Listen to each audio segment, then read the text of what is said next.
بيقول لي البي اند ال موفي فيلم يعني ما ينفعش تحكي لك عليه، هو لازم انت تعيشه وتحلله نهايه السنه. في الحاجات اللي زي المصاريف دي يعني حضر مثلا روح الاب ممكن يقول لك اطفي النور ده، انت مش في الاوضه سايب النور يتقال ليه، انت في الميه حرام عليك تشغل الميه عمال على بطال البرسنتج بتاعته. محمد انا من غير البي اند ال دي انا ما اعرفش احدد ان انا افتح فرع جديد ولا لا.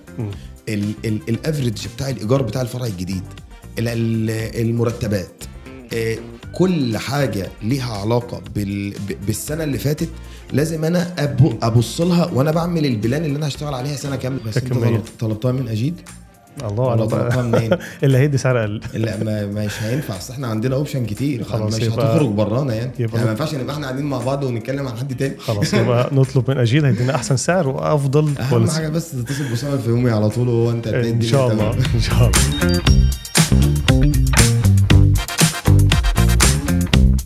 مساء الفل يا مستر محمد. مساء الخير يا مستر اسامه، اخبارك ايه؟ الحمد لله. ما تدلنا بريف سريع كده عن الحلقتين اللي فاتوا. بص كده يا اسامه، احنا اول حلقه او بودكاست عملناه اتكلمنا فيه عن البي او بي اللي هو تخطيط ما قبل افتتاح الكافيه او المطعم. اتكلمنا عن الفور بيس، ازاي اقدر اختار الفور بيس مظبوط واعمل موديول فرع يكون كويس جدا او مطعم او كافيه يكون كويس جدا ويقدر ينافس ويقدر على اللونج ران يبقى براند او يبقى حاجه كبيره وتكون حاجه محترمه جدا. خدنا بالتفصيل من الماركت سيجمنت اللي هشتغل عليه، البرايس هعمل ايه، البليس اختيار المكان وفن اختيار المكان، البرايسز وازاي اعمل تسعير وازاي اعمل كوست. اتكلمنا عن البروموشن والحملات التسويقيه اللي ممكن اعملها. جينا في تاني بودكاست اتكلمنا فيه عن انا دلوقتي فتحت وبدات اشتغل ازاي اقدر اعمل كنترولنج على الاوبريشن بتاعي عشان اقدر اخد اللي انا خططت له والنتائج بتاعته تكون على اكمل وجه وبدون ما يحصل اي انحرافات عندي في التشغيل او يحصل انحرافات بعد كده تعمل مشاكل في التشغيل فتخليني ارجع اعمل اكشن بلان ويحصل عندي مشاكل انا في غنى عنها. فدول كان اول 2 بودكاست. النهارده بقى احنا الحمد لله فتحنا واشتغلنا وحققنا ايرادات. تمام. عايزين نحقق ربح، عايزين نتكلم عن البروفيتابيليتي النهارده. تمام. بص يا استاذ، انا دلوقتي زي ما حضرتك قلت فعلا احنا خططنا وفتحنا وعملنا كنترول وبدانا نتحكم في الاوبريشن بتاعنا. الحمد لله الموديول اللي احنا عملناه شغال كويس جدا وعلى اكمل وجه. ناقص بس كده ان انا اقدر اقيس او احسب الربحيه بتاعتي انا بكسب ولا لا. في الاول احنا محتاجين نعرف الربحيه دي ايه الاول. يعني انا الربحيه عندي فيها جزئين من وجهه نظري، حاجه معنويه وحاجه ماديه. تمام. الربحيه الماديه احنا عارفينها، ربح مادي يعني انا بيدخل لي دخل، بيدخل لي مبيعات اكتر من المصروفات اللي انا بصرفها. تمام. في ناس بتخلط دايما بين الربح المادي والمعنوي، يعني ممكن الناس تعتمد ان الربح المادي ده هو الاساس ويهمل حاجات كتير قوي. انا مثلا من وجهه نظري في ربح معنوي المفروض انا اهتم بيه جدا، زي الستاف بتاعي التريننج بتاعه مظبوط ولا لا، انا البوزيشن بتاعي كتريننج والانفايرمنت اللي انا عاملها في قلب المكان يكون كويس جدا، العملاء اللي موجوده يكون كويس جدا للستاف اللي شغال معايا. من ضمن الحاجات المهمه او الربح المعنوي انا الماركت شير بتاعي بيوسع وبيكبر، والكاستمر ساتسفاكشن او الرضاء اللي بيحصل للعملاء عندي بيتم على اكمل مستوى. لان انا لو العملاء بتاعتي مش راضيه هيبدا يحصل هروب من العملاء من المكان او من اقبالهم على المكان، فعلى اللونج ران هياثر على السيلز. في حاجات كتير قوي كربح معنوي. انا موقعي وسط المنافسين، سمعه المكان الريبيتيشن، متابعه صفحات التواصل الاجتماعي ومدى ثقلها مع الوقت، عندي المتابعين بتزيد، عندي الانتراكشن مع البوستس بيزيد، عندي الحاجات دي كلها ربح معنوي هيأثر في الاخر ان الربح المادي يبقى احسن. يعني الربح عندنا مقسوم حاجتين، ربح مادي الفلوس وربح معنوي. بالظبط. الربح المعنوي ده بقى بيشمل شويه الحاجات اللي حضرتك قلتها دي كتير انا هشتغل عليها عشان تدعم من البوزيشن بتاعي في السوق وفي المجال، وفي الاخر هتخدم الربح المادي ان هو يبدا يزيد ويتضاعف. عشان اقول ان انا بدات احقق ربح في المكان في الكافيه او في المطعم، فانا عندي فيه عناصر الربحيه. تمام. عناصر الربحيه دول بيبقوا حاجتين، الايرادات تمام والمصروفات بالظبط. الايرادات بتتضمن المبيعات السيلز، والمصروفات بتتضمن مصاريف مباشره ومصاريف غير مباشره. تمام. بالنسبه للسيلز انا لازم يبقى عندي كنترول عليها ازاي؟ ان انا كل شويه لازم يبقى في زياده، وايه الخطوات اللي انا اشتغل عليها عشان احقق منها المردود الكويس. ثبات المنتج، الكواليتي بتاعت المنتج، القيمه مقابل السعر، فن البيع عند الاستاف اللي موجود في المكان، الحملات التسويقيه للمكان. كل ده بيفرق معايا في الايرادات. كل ده لو انا عملت خلل في جزئيه عن حاجه منهم، الموضوع هيوصل معايا ان الايرادات هتتاثر بالسلب. فانا الطبيعي ان انا عايز ازودها عشان اعرف يعني اجاهد المصاريف بتاعه المكان. المصاريف عندنا بتنقسم لحاجتين، المصاريف مباشره ومصاريف غير مباشره، ويعني حضرتك بقى تقول لنا المصاريف المباشره ايه. تمام مظبوط. بص يا استاذ اسامه، احنا برضه عشان نتكلم في موضوع الربحيه فاحنا لازم نذكر البي اند ال، البروفيت اند لوس. البي ان ال او الريبورت بتاع البي ان ال بيبين لنا دايما الموقف اللي انا فيه دلوقتي في المكان. البي ان ال ده عامل زي بيشبهوه بمرايه العربيه. انا بشوف في مرايه العربيه الحاجه اللي عدت مني من عدت ورايا، واللي بيحصل ورايا اللي هو حصل الشهر اللي فات انا مش هقدر اعدل عليه. الحاجه اللي عدت مني خلاص كده، بس انا باخد عليها اكشن بلان عشان اقدر ان انا الشهر الجاي اخد خطوات تخليني احمي نفسي من الحاجه اللي بتحصل من ورايا الشهر اللي فات. فالبي ان ال ده زي ما حضرتك قلت بينقسم نصين. اول حاجه خالص جزئيه السيلز او الريفينيو اللي داخلي، الايرادات اللي داخله لي، وازاي اقدر اعظمها وازاي اقدر اكبرها، ازاي اعرف ادرس السوق حلو قوي عشان اخد الهانت اي اوبورتيونيتي تطلع لي ان انا اعمل من وراها سيلز كويس او اعمل من وراها مبيعات كويسه. تمام. ازاي ضرب الاستاف اللي عندي زي ما حضرتك قلت انه يعمل سيلز كويس وسيلز محترم ويعمل ابسيل وابسايز ويعرض على العملاء ويبقى دارس المنيو صح وفاهم الايتمز اللي موجوده في المنيو كويس عشان يعرضها على العملاء. تمام. وازاي اهيئ العميل ان هو واخد فاليو كويس قوي مقابل البرايس اللي بيدفعه، مش هو بيدفع سعر في منتج في الاخر هياخده يرميه في الزباله او كده. فدي حاجه مهمه قوي في الموضوع. في ناس بتقع في مصيده ان هو لما بيحب يكسب كتير يقول لك انا هسيب جزئيه السيلز وهعملها وهشتغل على جزئيه الكوست او جزئيه التكلفه ان انا اقلل الكواليتي. مش شرط كواليتي، هو عايز يقلل التكلفه بس. دي بتبقى مصيده. في الاول بيقول لك انا عايز اقلل الكوست، هبدا اشيل حاجات من الاوبريشن ملهاش لازمه علشان اقلل التكلفه بتاعتي سواء مباشره او غير مباشره. تمام. يبدا يلعب في ثوابت او في حاجات مهمه قوي، يعني مثلا لدرجه انه ممكن يلعب في الباكنج عشان يقلل من التكلفه، فيقول لك الباكنج ده غالي هجيب باكنج رخيص، فالباكنج اللي يجي رخيص ما المنتج اللي حاطه جواه يحصل فيه مشاكل فيتقدم للعميل، فالعميل ما ياخدش الفاليو اللي احنا اتفقنا عليها مقابل السعر اللي دفعه. دي بتبقى مصيده زي ما قلت لحضرتك. بعد كده هتلاقي العميل ما بيطلبش عشان خاطر الباكنج وحش. وفي كتير قوي عملاء تقول لك لا ما تشتريش من المكان الفلاني، لما باخد من عنده الكابتشينو الكوبايه بتصر اللبن والقهوه، ده بيبقى بيضر بسمعه المكان. تمام. انا كعميل مش هقدر اشتري منه بسبب الباكنج، او ان انا مثلا ادخل مكان اقول له طب اديني شنطه، لا ده الشنطه غاليه مش هقدر اديها لك، فالباكنج بيضر الايمج.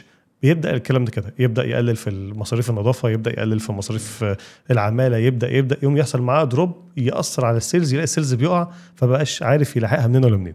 فالاول عشان اقول ان انا عايز اقلل التكلفه لازم الاول خالص هحسب ايه المصاريف بتاعتي اللي موجوده، دراسه متأنية. ايه بنود المصاريف اصلا المباشره والغير مباشره؟ استاذ اسامه، من اكتر الحاجات اللي بتاثر في البي ان ال في اي كوفيه او اي مطعم هو تكلفه المواد الخام المباشره او غير المباشره. تكلفه المواد الخام اللي بتدخل في انتاج المنيو، الاطباق او المشروبات. تمام. ودي بتكون واخده شير كبير قوي في البي ان ال، لان معظم الكافيهات بيبدا الفود كوست بتاعها من 30% فما فوق. فانت بتتكلم انا لو مبيعات الكافيه او المطعم مثلا بمليون جنيه، انت بتتكلم فود كوست حوالي 300,000 جنيه تقريبا. 300,000 لو هي 30% تقريبا بالظبط. بس اعتقد برضو ان 30% ده اكتر من كده. لا هي انا بقول لك بتبدا من 30% ممكن توصل ل 35 و36% في بعض الاماكن. ده حقيقي. على حسب البروفايل وعلى حسب المواد الخام. ده حقيقي. تمام. الرقم ده لو حصل فيه اي خلل او حصل فيه اي انحراف عن الرقم اللي هو متخطط له قبل كده، بيحصل مشاكل كبيره في البندل. زي ما قلت لك 1% في الماده الخام من توتال السيلز بتاع المكان بتمثل حوالي 10% لو انا مبيعاتي مليون جنيه بس. فدي بتحتاج مني ان انا لازم اكون مركز جدا في البي اند ال وانا بناقش المواد الغذائيه. لازم اعرف ان المواد الغذائيه الثيوريتيكال اللي هي المعياريه اللي انا حاططها لازم تكون هي فعلا قريبه جدا بنسبه 99.9% من الفعاليه اللي تمت في المكان. والنقطه دي هترجعنا لاهميه المانوال، الاوبريشن مانوال بتاع المكان والريسبي، وان انا ابقى حاسب وان انا ابقى حاسب الكوست بتاعي كويس جدا عشان اعرف اوصل للنسبه اللي انا اشتغل عليها بعد كده. عشان هي يعني قيم البي اند ال عامه هي المعيار اللي انا هشتغل عليه السنه الجايه بالظبط. هو ده اللي انا هبص عليه عشان ابدا اكمل واشوف انا عايز اوصل لفين. وهحاول كمان ان انا اطور من الرقم القديم واخليه يبقى احسن. انا الشهر اللي فات اضاعف مبيعاتي او احاول بقدر المستطاع ازود مبيعاتي واتحكم في المصاريف بتاعتي بشكل كويس. تمام. نرشد التكلفه الغذائيه ازاي يا مستر محمد؟ بص يا استاذ، انا عشان اقول ان انا بعمل نسبه في البي اند ال من الغذائيه كويسه، بتبدا من اول مراحل الفود سايكل كلها. يعني انا هاجي اول مرحله خالص هي مرحله المنيو والريسيبي، صح كده؟ تمام. بناء على الموديول اللي انا هشتغل عليه او المكان او الفور بيس زي ما اتفقنا المره اللي فاتت، انا بحط سعر والمنافسين واللوكيشن والكلام ده. فما ينفعش احط سعر يكون قليل مثلا واقول انا هشتغل بماده خام نوعها غالي جدا او مستورده. تمام. فانا دلوقتي البروفايل بتاعي حدد عليا ان انا هشتغل بماده خام نوعها متوسط عشان خاطر ان السعر بتاعي يكون سعر متوسط ما يبقاش سعر عالي. تمام. فبناء على الريسيبيز او الفود مانيوال او الدرينك مانيوال اللي انا عملته، انا بختار المواد الخام اللي انا اشتريها من السوق. تمام. ازاي ارشد بقى في الجزئيه دي؟ ان انا المسؤول عن المشتريات المفروض انه بيشتري لي المواد الخام من السوق وفقا للمعايير اللي انا حاطها له في الفود مانيوال. تمام. هو المفروض يعمل بقى مفاضله بين المورد والتاني والتالت والرابع. اول حاجه خالص لازم يختار ارخص سعر او اقل سعر موجود في نفس الكاتيجوري بتاع الكواليتي. تمام. ده بتبقى اول خطوه. لو المشتريات اللي عندي جاب من مورد نفس الماده الخام اللي بشتغل بيها بسعر اقل، طبعا ده فايده ليه. اول مرحله خالص انا قللت السعر اللي انا بدفعه. تاني حاجه الطلبيه اللي انا هطلبها او الاوردر اللي انا هجيبه. الاوردر ليه اصول عشان اطلب اوردر من المورد. ما ينفعش ان انا مثلا الاوردر بايلاك ان انا مثلا انا عايز اشتغل مثلا صنف زي بن نوعه كذا، فانا هقول للمورد هات لي 100 كيلو وزي ما يجي ال 100 كيلو. لا، انا ليا اصول معينه في ان انا اطلب اوردر. يعني انا عندي مثلا ممكن اطلب اوردر على حاجه اسمها السيلز فوركاستنج او الكيس بير 1000، وهطلب على هيستوري قديم وكلام من ده. لازم يبقى لي اسس في الطلب الطلبيه عشان ما اجيبش طلبيه بزياده عن اللزوم وافرض الطلبيه دي طلعت اكسباير، افرض حاجات كتير يعني. فكل دي تبقى خساره في البيع ده اللي في جزئيه الغذائيه. خش بعد كده انا دلوقتي اخترت السعر الامثل، طلبت الطلبيه الامثل. بس انت طلبتها من اجيد؟ الله انا طلبتها منين؟ اللي هيدي سعر اقل. لا مش هينفع، اصل احنا عندنا اوبشن كتير، خلاص مش هتخرج برانا يعني ما ينفعش نبقى احنا قاعدين مع بعض ونتكلم عن حد تاني. خلاص يبقى نطلب من اجيد هيدينا احسن سعر وافضل اهم حاجه بس تتصل باسامه الفيومي على طول وهو انت ان شاء الله. ان شاء الله. تمام. طلبت طلبيه من المورد اللي هو اجيد، وتمام زي ما اتفقنا، واجيد جاب الطلبيه عندي في المكان. الطلبيه جت عندي في المكان لازم استلمها الاستلام الامثل. يعني المفروض انا بستلم الكميه المطلوبه هي اللي جت. طلبت 5 جالي 5. التاريخ الصلاحيه يكون ساري والفتره طويله. العبوه اللي جت لي محكمه الغلق. اتاكد من الحاله الفيزيائيه للعبوه او للمنتج، واتاكد ان الحاجه لو جايه فروزن فهي فروزن ما فكتش قبل كده واتجمدت. اتاكد ان الحاجه لو جايه مبرده درجه حرارتها فعلا مبرده. بتاكد من درجه حراره السياره اللي نقلت لي المواد الخام. استلمت المواد الخام، استلمتها بالطريقه الامثل وسكنتها فورا في التسكين الامثل ليها. تمام. وانا بسكن بتبع قاعده فيفو فيرست ان فيرست اوت، ان انا بحط تواريخ وفقا لترتيبها. الاقدم في الاول عشان اسحبه الاول، والاجدد بيكون في الخلف او ورا عشان اسحبه متاخر. تمام. المرحله اللي بعدها دلوقتي انا سكنت الدنيا تمام. الستاف هيسحب مني عشان يدخل في مرحله البرودكشن او مرحله الانتاج. يلزمنا بقى تريننج. تعالوا يا ستاف، ده فايده التريننج اللي بتعمل للباريستا او للشيفات. انا بدربه على الريسيبي بالظبط عشان يبقى عارف هو بيسحب منتج ايه بيستخدمه في ايتم ايه. يعني ما ينفعش مثلا يبقى عندي نوعين 2 صوص بستعمله في الجارنش يكون مثلا سعره رخيص شويه، وصوص بستعمله في البرودكشن بتاع المنتج اللي بيدخل في قلب المنتج بستعمله يكون غالي شويه، واعكس بين الاثنين. تمام. ما ينفعش ان انا في ايتم بستعمله في صنف وايتم بستعمله في صنف تاني في فرق في السعر واقول عادي الاثنين يمشوا مكان بعض. اللي الستاف اللي بيشتغل بيه يكون هو اكيوريت اللي موجود في المانيوال اللي هم اتدربوا عليه وتعلموا عليه. ودايما يبقى في رقابه. يعني انا دايما حتى لو الصف شغال صح لازم يبقى في سوبرفايزر ويبقى في سوبرفيجن بيتابع الاداء انه على اكمل وجه وعلى احسن مستوى، وان الكواليتي ماتشنج اللي موجود في المانيوال. الصف انتج وفقا للمعايير، يبقى انا كده لحد دلوقتي الحمد لله ماشي تمام. بعد كده بدخل في جزئيه ان الاوردر اللي بيطلع مدى رضاء العميل عن الاوردرات اللي موجوده. في عندي ناس موجوده سواء الكابتن او السوبرفايزر الموجود وهكذا بيتاكدوا من مدى الساتسفاكشن او رضاء العملاء عن الاوردرز. فلو في اوردر فيه لا قدر الله مشكله هيتحل قبل ما ياثر على الاوردرات تاني كتير. بعد كده يجي جزئيه ان انا دلوقتي خلاص تمام وانتجته وكله تمام والعملاء راضيه ومبسوطه وكله كويس. فين الفود كوست او الكوست كنترول اللي موجود في المكان اللي بيحلل نسبه الغذائيه دي كل شهر وصلت لايه، او مش شرط كل شهر، كل مده ما زمنيه. هاجي مثلا كل اسبوع بعمل جرد اسبوعي مثلا، او كل يوم بعمل جرد يومي بشوف نسبه الغذائيه دي وصل لحد فين. تمام. نسبه الغذائيه مثلا 30%. بشوف المفروض انا في فود مانيوال او كوفي مانيوال اللي موجود في المكان بيحدد ان كل اوردر بياخد كام ملي من كل حاجه وكام جرام من كل حاجه. باجي اخر الشهر اشوف في انحرافات بين الاكشوال اللي تم استعماله بالفعل وبين الثيوريتيكال المعياري اللي هو داخل في الكوست او في الريسيبي بتاع الايتم. لو لقيت انحراف هبدا اعمل الارم او هعمل لون بالظبط اشوف الخلل جاي منين. الخلل ده جاي منين. في دلوقتي عندي انحراف سواء بالعجز او بالزياده، لان الانحراف عندي يقبل الاثنين. ممكن يبقى في ديفيشن، في اوفر او في شورت. في صنف ما بيقول ان المفروض مثلا سي انا بايع 100 كابوتشينو، ال 100 كابوتشينو بيستهلكوا سي مثلا 10 لتر لبن مثلا، انا جيت لقيت نفسي مستهلك 12 لتر. لازم يبقى عندي رد ال 2 لتر الفرق دول راحوا فين؟ هل سوء استخدام؟ هل ويستج تالف وما اتثبتش؟ هل التالف كان زياده عن اللزوم؟ لازم الصف يبدا يتعلم ازاي يحافظ على المواد الخام وازاي يخزنها وازاي يتعامل معاها اثناء البرودكشن عشان ما يحصلش تالف. هل التالف ده نتيجه اوردر كان مطلوب زياده؟ هل التالف ده نتيجه عدم رضا عملاء؟ وهكذا. او العكس، ان انا بعمل تحليل للفود كوست او بتاع كوست كنترول، جالي اخر الشهر بلغني ان انا عندي صنف اللبن ده برضو بدل ما الاستهلاك المعياري بتاعه بيقول 10، انا للصف جود جوب استهلك 8 لتر بس. دي حاجه اخطر. يعني انا لما اقول المعايير ان انا استهلك 10 لتر ولا للصف استهلك 8، انا كصاحب مكان ده بالنسبه لي مكسب، وفرت 2. اخطر من الزياده. بالظبط، اخطر من الزياده. ليه؟ لان انا لو انا بستهلك مواد خام بزياده، فانا ده هدك على الاوبريشن الموجود وسرقه او هالك او حاجه العميل بالظبط في الفلوس اللي دفعها. بالظبط كده انا بسرق العميل. يعني انا العميل بدل ما احط له 10 مثلا 15 مللي فليفر مثلا من نوع ما، انا بحط له 10 واقول ان انا كده العميل مش هيشتكي مع ال10 هيدي طعم وهيدي تيست كويس.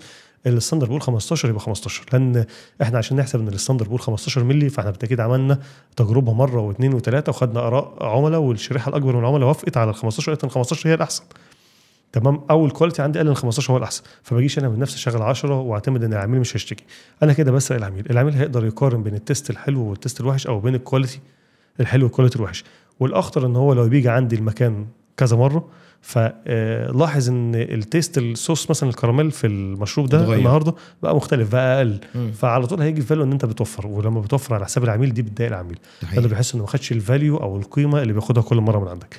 فده فايده موضوع ان يبقى عندي حد كوست كنترول موجود في المكان بيتابع المواد الخام اللي موجوده ويديني دايما ريبورت بيها انا كاوبريشن او كمانجر موجود في المكان، انا الانحراف بتاعي فين ونسبه الغذائيه بتاعتي ايه، ونعمل سبوت في ايتمز كذا المبيعات بتاعتها بقت ضعيفه جدا، نعملها حملات ترويجيه. صنف ما مثلا موجود عندي في المخزن وفجاه المبيعات بتاعته بقت قليله، لازم اعمل سوت اناليسيز ليه مبيعات الصنف ده بقت قليله. عندي سموزي نوع كذا جايب منه صوص مثلا موجود في المخزن ومبيعاته فجاه وقفت، ايه اللي سبب وقف مبيعاته؟ يبقى بالتاكيد في ساتسفاكشن، العملاء مش موجود، العملاء ما عادش راضي عن المنتج ده. طب ليه العملاء مش راضي عن المنتج ده؟ هبدا احقق ورا الموضوع واعمل صوت اناليسيز، اعرف ايه سبب ان العملاء مشيت بعيد عن مبيعات الصنف ده، واعمل حملات ترويجيه، وابدا ادعم المنتج، اعمل تريننج للستاف وهكذا، عشان ارجع الفود كوست يبقى ماشي مظبوط والدنيا تمام. طيب احنا كده يعني ايه اتكلمنا عن تكلفه البضاعه المباعه اللي هي اول بند في المصاريف المباشره، واتكلمنا عن ازاي اعمل كنترول عليها وازاي اوصل فيها يعني ايه للاختيار الامثل. تمام. المصاريف الغير مباشره، بص يا استاذ، في بقى مصاريف غير مباشره ممكن تدخل في قلب عمليه الانتاج، زي موضوع الايجار. تمام. الايجار ده تكلفه ثابته، تمام، هدفعها كل شهر. تمام. وزي ما قلت لحضرتك، احنا لو قلنا المواد الخام بتاخد 30%، فالايجار بتاع الاماكن ما فيش مكان ايجاره دلوقتي على الوقت الحالي ارقام فلكيه. تمام. فالايجار دلوقتي بقى بياخد شير كبير جدا من السيلز اللي بتعمل. فعشان كده الايجار طالما هيبقى ثابت عليا على مدار السنه وثابت عليا على مدار العقد اللي انا ماضيه، يبقى لازم الاول اختار مكان يكون كويس، واحاول اعمل ديبيت في الايجار وانا الاول بتفق. يعني مثلا انا المكان انا الاول زي ما اتفقنا في الحلقات اللي فاتت، انا بعمل زي فوركاستنج البي اند ال، بعمل بي اند ال معياري للمكان، انا متوقع اكسبكتيشن هيبيع بكام، الفود كوست بتاعي هيبقى كام، المفروض اكون حاطط الايجار فيه، فبقى عارف ان الايجار مثلا كل حاجه بتتحط في البي اند ال. في البي اند ال بالظبط. البي اند ال دي اصلا بتفرق معانا في المفروض ان احنا القرارات اللي هناخدها بعد كده كلها، وكمان في البدايه كمان. في البدايه هوافق على المكان ده ولا مش هوافق، من ضمن دراسه الجدوى بتاعه المكان بالظبط، الايراد المتوقع، وابدا اشتغل عليه عشان احسب البريك ايفن بوينت. ايوه، تمام، التعادل. تمام. انا دلوقتي الايجار ببقى انا عارف ان انا الايجار عشان احقق الريفينيو او احقق النت بروفيت في الاخر كمان المطلوب. فانا المفروض الايجار عندي مثلا سي من 100 ل 150. فبروح اشوف المكان. افرض انا رحت مكان الله عجبني قوي وتمام، بس جه صاحب المكان قال لي لا انا اقل من 250 مش هوافق. انا هقول لا ده المكان كويس وهوافق على 250 رغم ان السيلز بتاع المكان او مساحه المكان ما توفينيش ان انا اعمل الايراد اللي يخليني اغطي ال 250. لا طبعا ارفضه من الاول. ودي ترجع لشطاره اللي بيعمل نيجوشيشن في الاول. يعني انا داخل في مكان عايز اخده، المفروض في نيجوشيشن او في ديبيت بيتعمل بين المستاجر والمؤجر، فحاول اوصل لرقم كويس بعد كده هيبقى سبورت ليا ان انا اعمل نت بروفيت.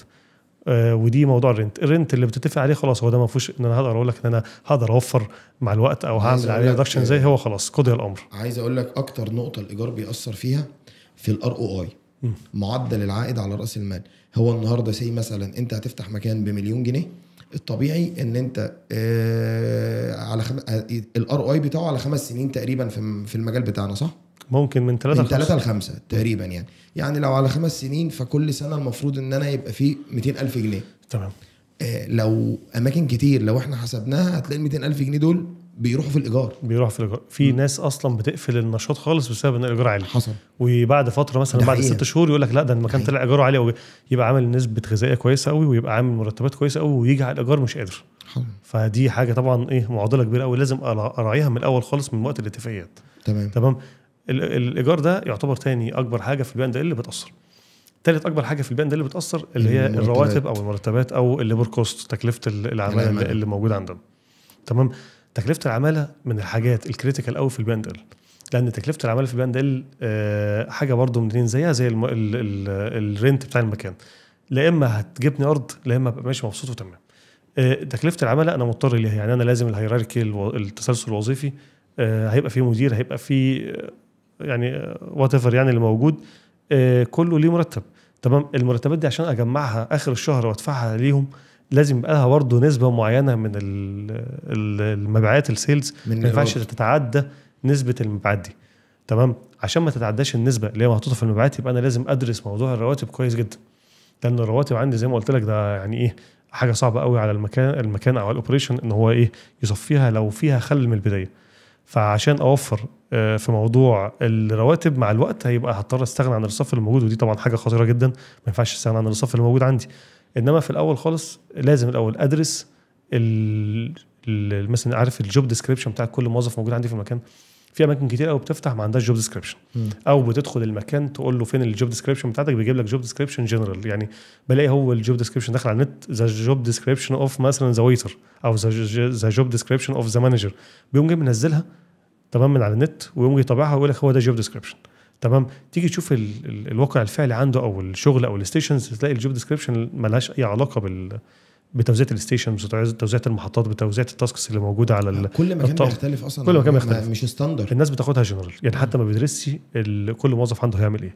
الجوب ديسكريبشن لو انا حاططها صح من الاول يبقى انا بقلل الاحتكاك وبقلل الهيدك على الستاف اللي موجود في الاوبريشن، لان انا حاطط له مهام وظيفيه محدده مطلوبه منه، ما بعملش تداخل في المهام الوظيفيه وبحدد كل واحد هيعمل ايه. انما لو سبت الدنيا عايمه انا ممكن اعين 20 موظف وفي الاخر ال 20 موظف بيدوني نفس البرودكتيفيتي او الانتاجيه اللي بيعملها 10 موظفين.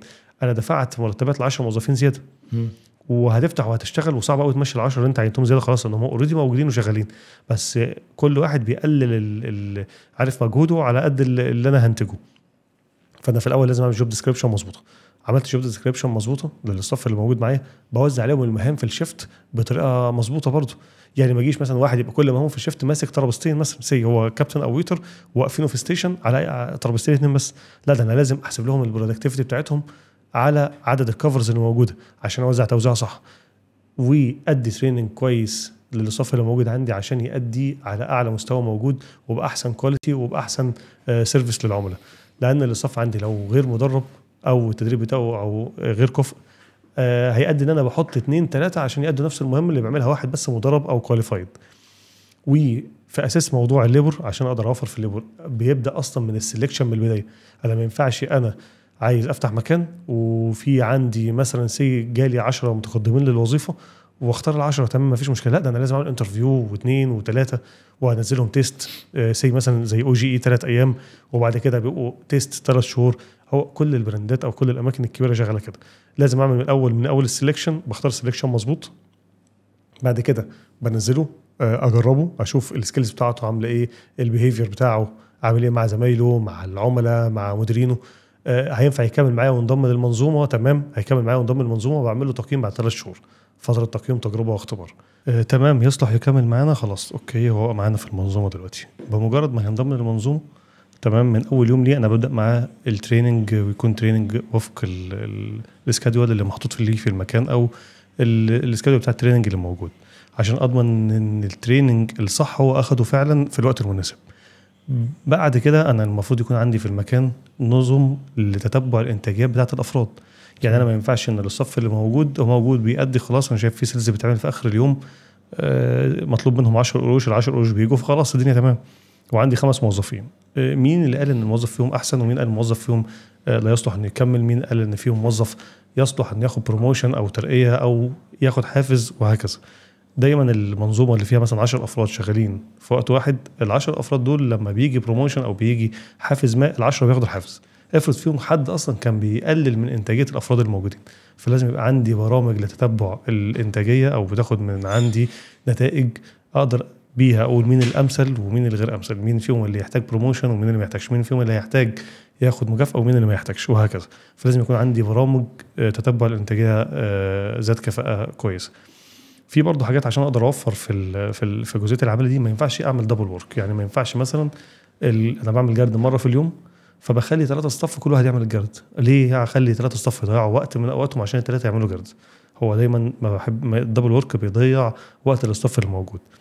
في عندي برضو حاجه مهمه قوي، ان انا البرامج اللي انا شغال عليها اللي بتحسب السالاريز بتاعه الستاف او الحضور والانصراف، البانش ان والبانش اوت، اللي لازم تكون في برامج فعاله فعلا بعمل فيها تتبع صح، اعرف مين موجود واشتغل فعلا ال8 ساعات بتوعه وال9 ساعات بتوعه مظبوطين، ومين اللي بيجي متاخر، مين اللي بيمشي بدري، مين اللي خرج بره الشغل النهارده وزوغ وما جاش، مين اللي ما عملش شغله في اكمل وجه، مين اللي كان متوزع في ستيشن ما وهو مش موجود في الستيشن اللي متوزع فيه.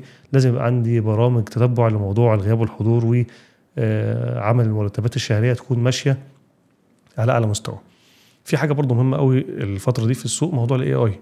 ليه ما استعينش بالاي اي في اداء بعض المهام موجوده في المكان؟ يعني في ناس كتير قوي بتعتمد على الاي اي في حاجات تخص التسويق، الماركتنج، كالكوليشن، حاجات معينه عنده في الحسابات وهكذا. الاي اي بقى بيساعد الناس وبيساعد منشآت كتير قوي في الموضوع ده. في كيانات كبيره دلوقتي بدات تطبقه في المطابخ. فعلا بيدي ريبورت عن الموظفين بطريقه مرعبه بصراحه. من الاوفر هيد، من ان هو غسل ايديه بعد ما شرب سيجاره، كل حاجه ليها علاقه بالموضوع بيدي ريبورت يومي عن موجود متوزع على الكاميرات، موجود في برامج الكاميرات بيحسب الموظف اصلا كمتواجد في قلب بيئه العمل، في قلب الورك بليس لفتره قد ايه تقريبا، واشتغل لفتره قد ايه، كان خد بريكات لفتره قد ايه. كل حاجه بتتحسب للموظف دلوقتي عن طريق الاي اي، بدل ما اجيب حد سوبرفايزر مخصوص قاعد على كاميرات عمال يراقب عليهم، الاي اي بيديني الريبورت كامل. وفرت في العماله ولا ما وفرتش؟ وفرت. تمام. دي حاجات كلها مهمه في موضوع توفير العماله، وان انا اقدر اخد من وراء العماله احسن مردود كشغل باحسن مستوى يدفع كفلوس. وفي نفس الوقت لازم برضو اشتغل على العماله اللي عندي دي. انا دلوقتي عندي صف، الصف ده نقطه قوه عندي في قلب المكان. الصف ده انا دلوقتي قدرت اوفر في العماله عن طريق ان انا العماله اللي المفروض تتحط زياده في المكان او اوفر عن العماله اللي المفروض متارجت ليها او محطوطه في التارجت بتاعي، انا دلوقتي استغنيت عنها. في المقابل شغال بالصف دلوقتي بيعمل الشغل على اكمل وجه. يبقى لازم اعمل موتيفيشن محترم وكويس للصف اللي عندي. دي محتاجه برضو برامج الموتيفيشن او برامج اتش ار، ان الصف اللي عندي اللي شغال فعلا وتعبان ياخد الحافز الامثل ليه عن شغله عشان يبقى حابب المكان. دايما بحسس الصف اللي عندي، ودي حاجه تكون واقعيه فعلا، ان هو يعني بنقول له دايما فكر بايه، بالاونر شيب مايند سيت، او دايما فكر ان انت صاحب مكان. انت نجاح المكان من نجاح الموظف، ونجاح الموظف في المكان يدل على نجاح المكان. دايما اشركهم في اللحظات اللي هي فيها نجاح، دايما اشركهم، دايما احفزهم، دايما اعمل معاهم اجتماعات قبل الشيفت مثلا، هو البريفنج اللي بتعمل قبل الشيفت، بعرفهم مشاكل امبارح ايه، الاجابات بتاعت امبارح كانت ايه، عايزين نعمل ايه النهارده، خططنا ايه النهارده وهكذا. واجتماعات شهريه اعرفهم احنا كنا بنخطط لايه ووقفنا فين دلوقتي وعايزين نكمل ايه الشهر الجاي، الله ينور، جود جوب. اللي يستاهل التهليل والتسقيف هسقف له، الله ينور عليك. واللي يستاهل ان هو يتعمل له اكشن بلان ويتعمل له ري سيرتيفيكيت تاني او يتعمل له ريتريننج تاني، ادي له ريتريننج تاني، عشان كل ده هيأثر على الاداء بتاعهم كله كتيم كله. التيم كله ايد واحده، لو واحد فيهم عنده مشاكل هيأثر على اداء التيم كله. احاول احل لهم مشاكلهم وابقى وسطهم على طول ودايما.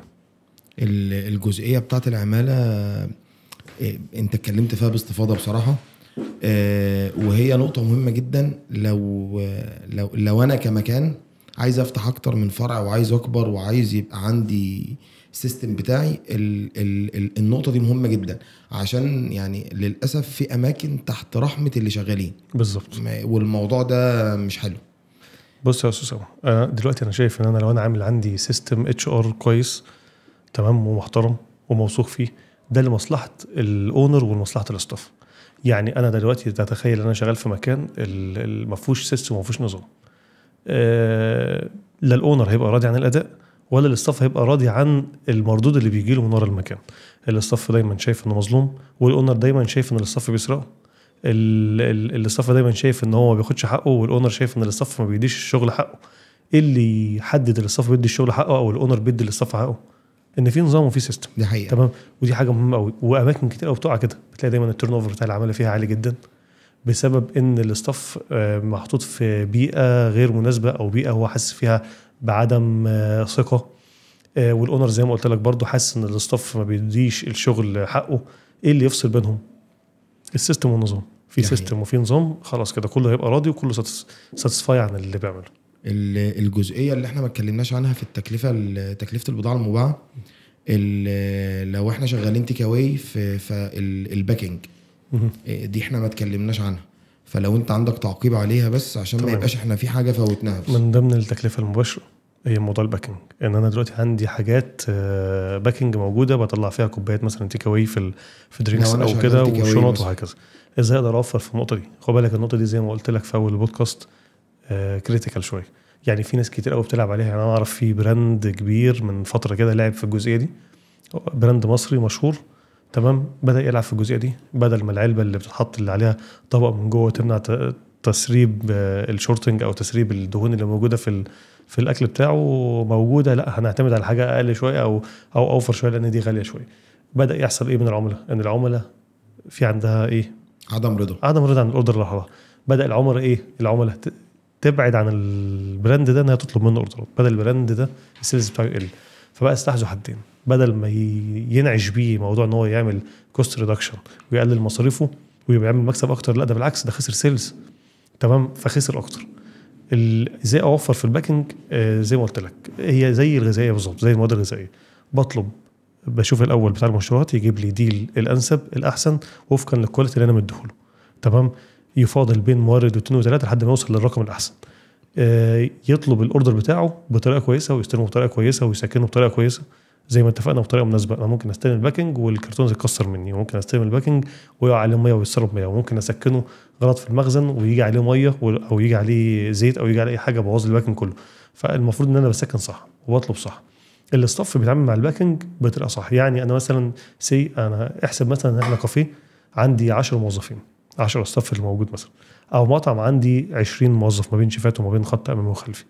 لو كل موظف حب يشرب كوبايه شاي وخد كوبايه تيك اواي تمام، الكوبايه تيك اواي دي بكام دلوقتي؟ وصلت ل 2 جنيه تقريبا. لو كوبايه اللي هي الدبل وول والكلام ده توصل ل 2 جنيه. لو انا كل موظف في ال 20 موظف خد كوبايه ب 2 جنيه بس، وستيرر وسكر وغطا وكلام من ده، غير البريك المحدد ليه قانونا يعني، اصبح عندي دلوقتي 20 كوبايه ب 40 جنيه في اليوم، في الشهر في 30 يوم دخلت في رقم كبير. تمام. يبقى انا لازم الاستاف ليه وجباته او ليه النظام بتاعه يبقى محدد ليه ايه في اليوم بالظبط. اي حاجه خوارج في باكينج غير قانوني لا، ممنوعه طبعا. تمام. وحدد الاستاف هيطلع ايه. يعني مثلا انا ممكن نفس الصوص اللي بيطلع في كوبايه او مثلا بيطلع في علبه مثلا 4 اونز رخيصه شويه، ممكن الاستاف ما يليش قدام العلبه 4 اونز يوم جاي يعمل ايه؟ يحطها في علبه 12 اونز ويقول لك عادي مش مشكله. العلبه 12 اونز دي برقم ودي برقم. هلاقي دايما برضو عندي خلل، وهلاقي عندي دايما مصاريف زياده في الباكينج. والباكينج دلوقتي بقت فيه شركات كبيره قوي وبراندات كبيره بتربطه بالعجز والزياده. يعني بيخلي بتاع كوست كنترول بيعمل انفستيجيت او بيحقق في موضوع مبيعات المواد الغذائيه، وبقى بيحقق في الباكينج. ولو الباكينج متخطي المبيعات وفي انحرافات بقى عجز، والاستاف بيشيل عجز وهكذا. فالمفروض ان زي ما قلت لك الباكينج برضو يتظبط ويتراعى برضو زي الغذائيه، عشان الباكينج ده بياخد قدر كبير جدا، خصوصا لو انا مكان شغلتي قوي. بس في جزء في المصاريف برضو احنا مش عايزين نغفل عنه، يعني الجزء بتاع الصيانات، سواء اللي مرتبط بالمعدات او بادوات التشغيل او بالكراسي والترابيزات بالاساس اللي موجود في المكان. يعني النقطه دي لو حصل فيها اهمال بتوصل الموضوع ان احنا بيبقى في اوقات معينه انت لا اما حصل عندك عطل كبير في المكان ومحتاج بديل مثلا للمكنه، او ان انت بتدفع ارقام كبيره في وقت انت ممكن تكون مش عامل حسابك عليه. تمام. دي من ضمن الحاجات اللي لو هي ماشيه في مثلا كل شهر في حد بيبص، او كل اسبوع في حد بيتابع المنظومه كلها من معدات من اساس، الدنيا بتبقى اسهل. صح. وما بتوصلش ان هي يبقى فيها بالك مره واحده. فعلا. لو الاخطر من كده ان ممكن الموضوع يترتب على حياه انسان وبني ادم، ان الاهمال في الصيانه يؤدي ان يحصل لا قدر الله بالظبط كهرباء، جرح، قاطع، اي حاجه من الكلام ده كله. الموضوع الصيانه برضو عارف انت اللي هو دايما بعيد عن العين شويه. موضوع مش اي حد على فكره بيهتم بيه، مش اي حد بيركز في النقطه دي. نادرا جدا بتدخل كافيه او مطعم تلاقيه مهتم بالصيانه وعامل ريبورت بالصيانه. الكافيهات والمطاعم من ضمن المشاكل اللي بتقابلنا في التوريد المكن بتاع الاسبريسو. يعني ده حرفيا ضغط المكنه مش مظبوط، درجه حراره المكنه، النظافه بتاعه المكنه، في حاجات كتير. انت عارف يا اسامه انك ممكن تحكم على منتج حلو جدا انه سيء جدا بسبب سوء الصيانه اللي موجود عندك في المكنه. يعني ممكن اجي اعمل تيست على الاسبريسو مثلا او على اي حاجه مثلا من الصوت او كده، بسبب مشكله في درجه حراره المكنه، اقول ان الاسبريسو ده سيء وهو الاسبريسو كان كويس. ده حقيقه. النقطه دي بتقابلنا كتير جدا على فكره، وبتتعب فعلا في الكافيه وانت داخل تورد له وتقنعه ان المنتج ده كويس، تتفاجئ ان هو بيقول لك لا المنتج ده كان طعمه محروق، المنتج ده كان طعمه، وتلاقي ان المشكله كانت في درجه حراره في صيانه ماكينه وهكذا. الموضوع الصيانه ده مهم من البدايه. يعني لو احنا برضو جينا ناخدها من البدايه، اول ما بقرر ان انا عايز اجيب معدات تبدا من هنا مرحله الصيانه. فانا المفروض ان لو هجيب معده ما بنقي المعده اللي فعلا تديني الديوتي او اللي تديني الانتاجيه اللي انا عايزها. يعني مثلا انا هفتح كافيه متوقع مثلا ان انا هقدم اوردرز مثلا زي الوافل مثلا، تمام. هقدم اوردرز وافل، وهيبقى عندي الوافل ده من ايتم في المنيو، وانا متوقع الاكسبكتد سيلز بتاعه انه عالي جدا. ما اروحش اجيب مثلا مكن وافل صيني، او ما اجيب مكن وافل يكون انتاجيته ضعيفه جدا، او مكن وافل منزلي واقول ان المكن ده هيأدي ومعلش يصل في الاول والسعر على قد الايد وكلام من ده. لا، لكل مقام مقال. انا هشتغل في مكان ده شيء اساسي، يبقى لازم اجيب له معده فعلا تصلح وعلى اللونج ران شغاله معايا ما بتقولش اي. تمام. ده رقم واحد. رقم 2، انا دلوقتي لازم ادرب الاستاف اللي عندي على التعامل مع المعدات، ازاي تشتغل على المعده وازاي تنظف المعده. انا عندي دايما ميسنج في موضوع نظافه المعدات في الكافيهات والمطاعم. دايما الاستاف بيبقى عارف انه هيشتغل ازاي على المعده، بس نظافتها بالليل ما يعرفش يتعمل ازاي.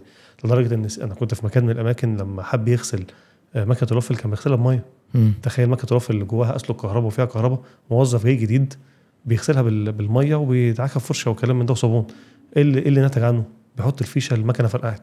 لو لا قدر الله الموظف ده كان واقف على ميه ولا واقف في اي حاجه وحصل له حاجه، ده ما اتدربش، ده دخل يشتغل من غير ما يتدرب على حاجه. ودي حاجه مهمه في عمر المعدات، طريقه التشغيل وتنظيف بالليل. هتنظفها ازاي في اخر اليوم، او هتنظفها خلال اليوم ازاي، وازاي تتعامل معاها وتحط الاوردر عليها وتشغله.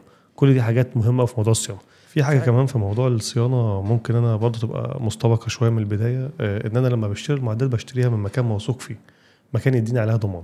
فمثلا انا جبت ثلاجه العرض او جبت المكنه الباريستا، وجت بعد فتره حصل فيها مشكله مثلا بعد شهر او شهرين، بدل ما اتحمل انا صيانه كامله واجيب فني صيانه واصرف فلوس كتير قوي في الصيانه، انا ممكن الشركه اللي وردت تكون هي شايله الضمان بتاعها وتيجي هي تصلح لي. فدي برضو حاجه مهمه جدا. في برضو حاجه برضو مهمه قوي في موضوع الصيانه، ان انا يبقى عندي دايما تشيك دوري على المعدات في المكان.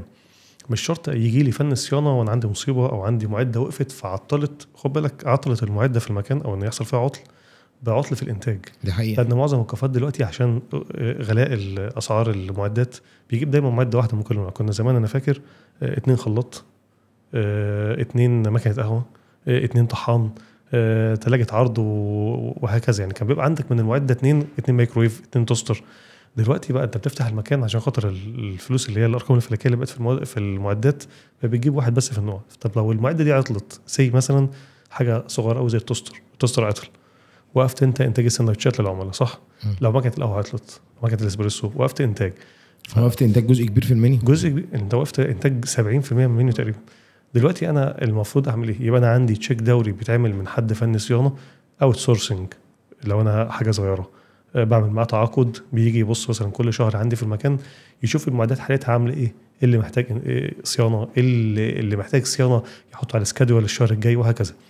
اهتم بالصيانه، وهي حاجات صغيره احسن ما تتراكم وتلاقي نفسك ارقام كبيره دفعت لك بالك محترم. خد بالك ان الصيانه بتبدا حاجات صغيره، يعني ممكن عشان خاطر زرار الكهرباء اللي بيفصل الكهرباء اون اوف عن معده ما في عطل، اهملته، ركنته، قام جاي حارق لي الملف اللي بيسخن. حاجات كتير قوي بتحصل، بتدفع فيها ارقام كبيره قوي بسبب حاجه كانت ب 10 او ب 15 او ب 20 جنيه. تمام. فدي حاجات برضو لازم اهتم بيها. الاهم من ده كله بقى ان انا ممكن يبقى عندي العطل وانا ما اعرفش ان عندي عطل، فانا لازم يبقى عندي تشيك ليست. التشيك ليست اللي بتعمل في المحلات، يعني انا نادرا انا بدخل كافيه او مطعم الاقي عنده تشيك ليست. التشيك ليست دي المفروض انا بعمل تشيك بيها على كل الاوبريشن اللي شغال، من اول المخازن، النظافه، الجو العام، التكييفات، الاضاءه، وهكذا وهكذا. دايما بحب دايما يبقى موجود مثلا عندك ايه، نظافه ماكينه القهوه، النظيفه نعم او لا، تعمل نعم او لا في التشيك ليست. صيانه ماكينه القهوه نعم او لا، وملاحظات. صيانه ماكينه القهوه باجي الاقي معمول عليها غلط كده على كلمه لا، ليه غلط في ايه؟ اصل الزرار مثلا كذا اللي هو بتاع الوان شوت فيه مشكله، بضغط عليه بيعلق ومش عارف ايه. انا كده عرفت ان في حاجه صغيره في ماكينه القهوه، زرار في عطل. الو يا فني صيانه، تعالى بسرعه صلح لي الزرار ده، لان الزرار ده ممكن النهارده كان زرار، بكره يبقى البورده كلها بتاعت الجروب، بعده الجروب كله عطل، وقفت شغل، وهكذا. فيبقى لازم عندي تشيك ليست. التشيك ليست الموظف اللي موجود في المكان، كل ستيشن او كل محطه عنده تشيك ليست بيملى الحاجه. كسوبرفايزر بيلف في المكان، ممكن يعني ما ياخدش باله من التوستر ده النهارده، او ما ياخدش باله من الطحان ده بكره، او ما ياخدش باله من البامبه دي مثلا. مين اللي هياخد باله؟ الموظف اللي بيتعامل معاه كل يوم. لو قال له ان البامبه دي كان مثلا، انا ملاحظ ان زمان البامبه دي ده لما كنت بشغله كان بيحقق درجه حراره في 5 دقائق، النهارده بيقعد ربع ساعه. طب لما يجي لي فن صيانه المره الجايه اقول له لو سمحت بص لي على البامبه دي ده مثلا، ده بيحقق بعد ربع ساعه، ما كانش الاول كده.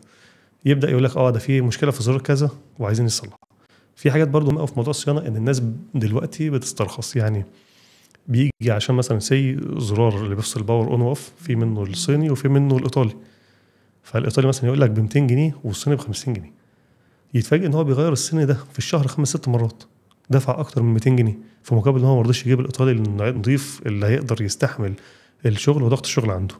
دي حاجات لازم كلها تتحط في الحسبان في موضوع الصيانه، عشان في الاخر اقدر اوفر فيها وما ادفعش رقم يكون بالك كبير. لسه في حاجه تانية كده في المصاريف المفروض نتكلم عنها، ولا ندردش شويه عن في حاجه مهمه قوي، اللي هي ايه؟ الكهرباء والميه والغاز والتليفون والكلام ده كله. الحاجات دي يلزمها ترشيد طبعا جامد جدا.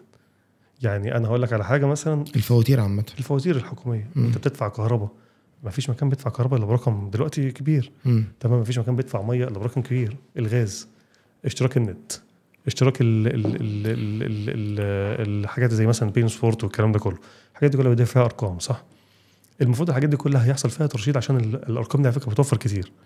تمام. وانت بتتعامل، الارقام دي ثابته كل شهر. الارقام دي ثابته كل شهر، وممكن تزيد اصلا. تيجي في شهر ما في صيف جو حر، تكفيت شغاله عمال على بطال، تلاقي نفسك بتدفع ارقام خياليه. تمام.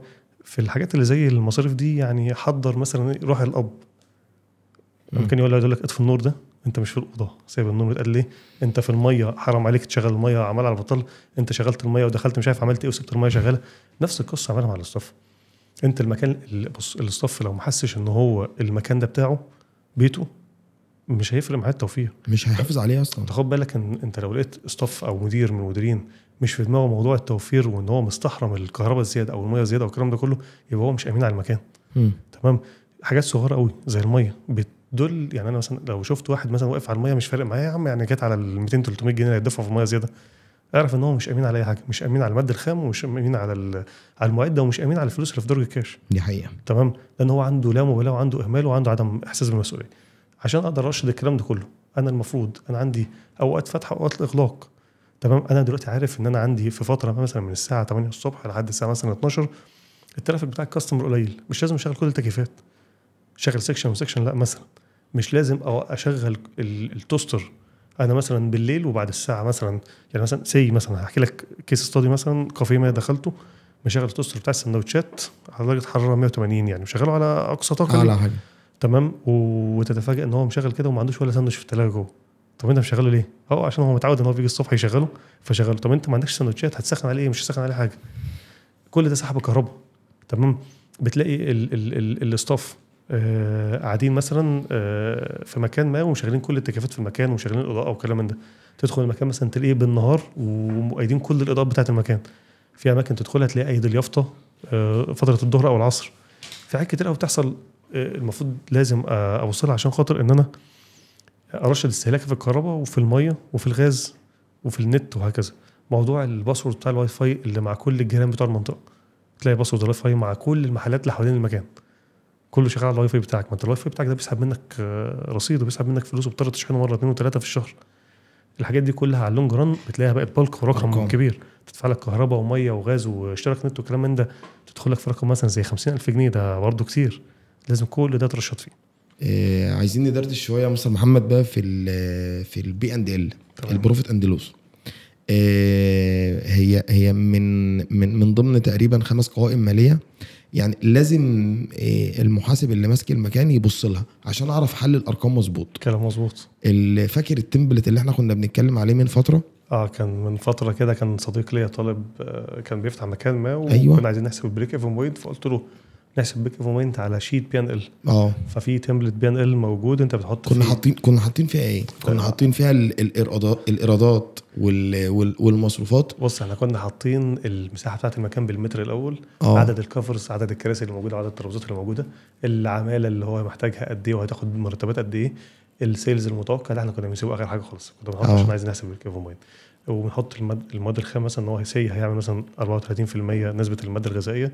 حطينا ارقام في الكهرباء والميه، العماله زي ما قلت لك احنا حددنا التايتلز الاداريه والاستاف اللي موجودين وهيبقى مرتباتهم ايه، حددنا كل المصاريف اللي المكان ممكن يطلعها. تمام. مجرد في التمبلت ده ما بتحط السيلز المتوقع، انا هعمل 10,000 في اليوم، هو اوريدي بيوزع لك كل البرسنتج بتاع الكوست بناء على التحديد اللي احنا كنا محددينه. احنا تقريبا كنا حاطين الباكينج 2%، تقريبا 3%، 2%، وكنا حاطين الغذائيه كانت 34%. كنا حاطين مصاريف الصيانه برضو تقريبا 3%. يعني انت بص، انت كل مكان بيختلف عن مكان. بس يعني انا فاكر ان كان الموضوع كان متفقط قوي. صديقي ده اللي خد من التمبلت لما قعد معايا، احنا حاطينا حوالي 5 سيناريوهات للمكان.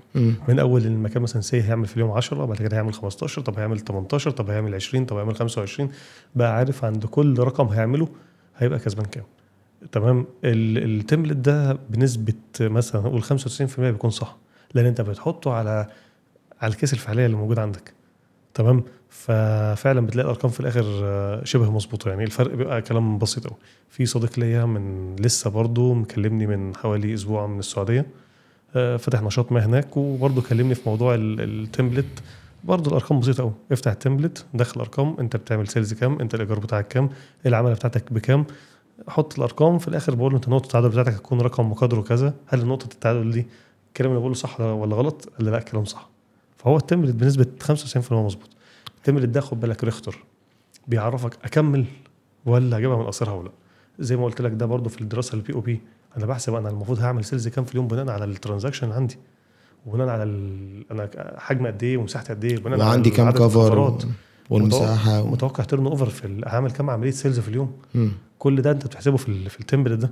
ففي الاخر هيقول لك انت المفروض تعمل مثلا 10 قروش عشان تبقى كسبان ولا خسران. انت استطعتك تعمل 15، طب تعال نجرب عند ال15، عندك 15 تبقى كسبان كذا. طب وهكذا. كنت بتكلم مع المدير المالي واحنا بنحضر للحلقه دي، قعدت مع مستر توفيق يعني بي سوسايتي بي سوسايتي بوليفارد يعني. فبيقول لي بندردش في الجزئيه بتاعت بي اند ال، واحنا بنحضر كده انا قلت لك ان انا هقعد معاه شويه كده نتكلم في البوينت معينه في الاوبريشن يعني. فبيقول لي البي اند ال موفي فيلم، يعني ما ينفعش تحكي لك عليه، هو لازم انت تعيشه وتحلله نهايه السنه. يعني هي البي اند ال المفروض ان هي تتعمل كل سنه مثلا او كل فتره زمنيه معينه، وهي الافضل ليها ان هي كل سنه، عشان انت بتحط عليها البلان بتاعت السنه اللي بعدها فعلا في كل حركه جنيه حصلت عندك في المنشاه. بص يا استاذ اسامه، البي اند ال ده زي ما هو مهم في كقائمه ماليه ومع المحاسبين والمدير المالي والكلام من ده، مهم جدا جدا لاداره الفرع. يعني مثلا المدير الفرع المفروض يكون عارف البي ان ال بتاع الفرع بتاعه ده بالارقام بالظبط وبالبرسنتج بتاعته. محمد انا من غير البي ان ال دي انا ما اعرفش احدد ان انا افتح فرع جديد ولا لا. الافريج بتاع الايجار بتاع الفرع الجديد، المرتبات، كل حاجه ليها علاقه بالسنه اللي فاتت لازم انا ابص لها وانا بعمل البلان اللي انا هشتغل عليها سنه كامله. ده انت بتاخد عليها قرارات اللي هي الاستراتيجيك. انت ما ينفعش تاخد قرار من غيرها، ما ينفعش تاخد قرار من غير ما تبص على ايراداتك ومصروفاتك وتفقطها كده زي ما احنا اتكلمنا فيها النهارده وقعدنا ندردش فيها. احنا طلعنا احنا اتكلمنا في المصروفات باستفاضه سواء مباشره او غير مباشره. الجزئيه بتاعه البي اند ال دي هي المفروض ان انا اقف واشوف انا هعمل ايه بناء عليه بالظبط، مش بناء على اهوائي شخصيه ولا بناء على ان حد قال لي ان المكان ده افضل من المكان ده. ما ينفعش. المجال الفود اند بيفرج دلوقتي بقى تكاليفه عاليه، سواء بقى ايجارات، سواء عماله، سواء تشطيبات، سواء معدات، كل حاجه. فلازم كل خطوه تبقى محسوبه صح عشان تعرف توصل للنتائج اللي انت بدأت عليها. ما تجيش في النص وتيجي او بلاش في النص بعد 3 شهور تقف انا مش عارف اكمل، انا ما حسبتش ايجاري مظبوط، انا ما قصرت في الماركتنج بتاع المكان بطريقه معينه، او بصرف جزء كبير. طب ما هو على اللونج ران في حاجات هتيجي على اللونج ران. الموضوع مرتبط بحيثيات كتير جدا جدا جدا، لازم انا كاونر ابقى ملم بيها وانا حاطط سيستم محترم للمكان فعلا. بس هي دي ما عايز اقول لك على حاجه كمان. ال3 بودكاست اللي صوروا لو اي حد دخل يتفرج عليهم بنفس الترتيب، الاول في الثاني في الثالث، انا كده بقول للاونر او للمدير او للباريستا من اول ما بتفكر مجرد التفكير في انك تفتح نشاط او تفتح كافيه او مطعم او whatever اللي انت عايز تفتحه، تمام، من اول ما بتفكر لحد ما عديت سنه واثنين وثلاثه البي ان ال بتاعك شغال ازاي وبتاخد قرارات ازاي على النتائج البي ان ال. اللي عملت لنا مشاكل انت الحلقه اللي فاتت بالجزئيه بتاعه السايز دي وناس كتير كانت معترضه على الموضوع. لا ما كانتش مقصوده خالص بس لا هو المشكله مش في كده. بص هو لو هو اتفرج على الحلقه كامله هو مش هيلاقي الموضوع فيه مشكله. هو اخد الكام ثانيه اللي نزلوا وبنى عليهم الناس بتزعل في باريستا كتير كلموني زعلانين من الموضوع. بقول لهم انتوا لو اتفرجتوا على الحلقه كامله هتفهموا كان الغرض او القصد ايه من الكلام. طب انت عارف ان انا كنت في يوم من الايام باريستا وفي يوم من الايام كنت بدرب باريستا او مانجر او قبل ما ابقى حتى احنا بنتكلم اصلا في جزء كبير من كلامنا ليهم عشان يقدر في يوم من الايام يبقى مش باريستا. وصلنا لك على حاجه، انا كنت باريستا فسوبرفايزر فمدير فاوبريشن ترينر، خدت كل المراحل. الباريستا اللي يبقى موجود في مكان وما ياخدش الكلام اللي احنا قلناه في البودكاست الاول والثاني والثالث ده على محمل جد هيتنيه طول عمره باريستا. الباريستا لحد امتى هيتنيه واقف قادر يشتغل وقادر يقف على رجليه يبقى باريستا؟ لحد امتى مثلا باريستا عنده طموح ان هو يبقى سوبرفايزر، ان هو يبقى مدير. الباريستا يا مستر اسامه، الباريستا اللي طموحه هيموت انه في يوم من الايام يبقى مانجيريال ليفل او يبقى طاقم اداري، عمره ما هيقدر صحته تشيل انه يقدر يشتغل طول عمره باريستا.